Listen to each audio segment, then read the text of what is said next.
আজকে আপনাদেরকে ছোট্ট একটা স্টোরি শোনাই। হ্যাঁ, একটা ঘরের মধ্যে চারটা মোমবাতি ছিল। ভালো করে খেয়াল করবেন কথাগুলো। হ্যাঁ, একটা ঘরের মধ্যে চারটা মোমবাতি ছিল। তো সেই চারটা মোমবাতিরই আলাদা আলাদা করে একটা নাম ছিল। প্রথমটার নাম ছিল শান্তি, দ্বিতীয়টার নাম ছিল বিশ্বাস, তৃতীয়টার নাম ছিল ভালোবাসা এবং সর্বশেষ যেটা তার নাম হচ্ছে আশা। তো কি হলো জানেন, জ্বলতে জ্বলতে হঠাৎ করে শান্তি নামের যে মোমবাতিটি ছিল সেই মোমবাতিটি নিভে গেল, বুঝছেন। আহ, তা পাশে থাকা যে বিশ্বাসের মোমবাতিটি ছিল সে বলতেছে, যেখানে শান্তি নেই সেখানে বিশ্বাস থেকে আমি কি করব, আমিও নিভে যাই। তারপরে কি হলো, বিশ্বাস নামের মোমবাতিটিও নিভে গেল।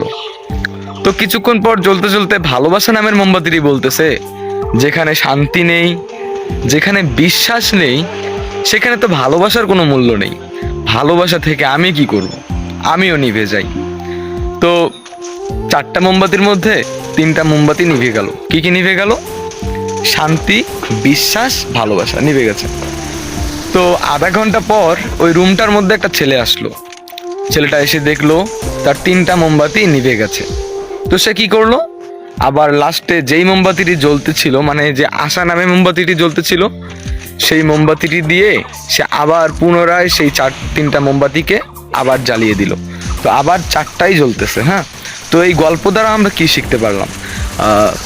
জীবনে চলতে গেলে শান্তি থাকবে না, বিশ্বাস উঠে যাবে, ভালোবাসা থাকবে না, কিন্তু কি কখনো আশা ছাড়া যাবে না।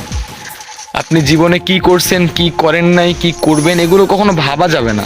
আপনি যেটা করতেছেন ওটা কন্টিনিউ করে যান, আশা ছাড়বেন না। স্বপ্ন থাকা ভালো, স্বপ্ন দেখুন, একটা আশা রাখুন মনের মধ্যে যে না আমি পারবো।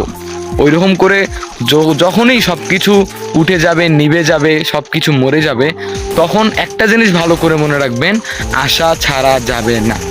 সো গল্পটার মানে কি বুঝলেন? যদি বুঝেন একটা ছোট্ট করে কমেন্ট করে যাবেন, আর যদি বেশি ভালো লাগে একটা শেয়ার করে দিবেন।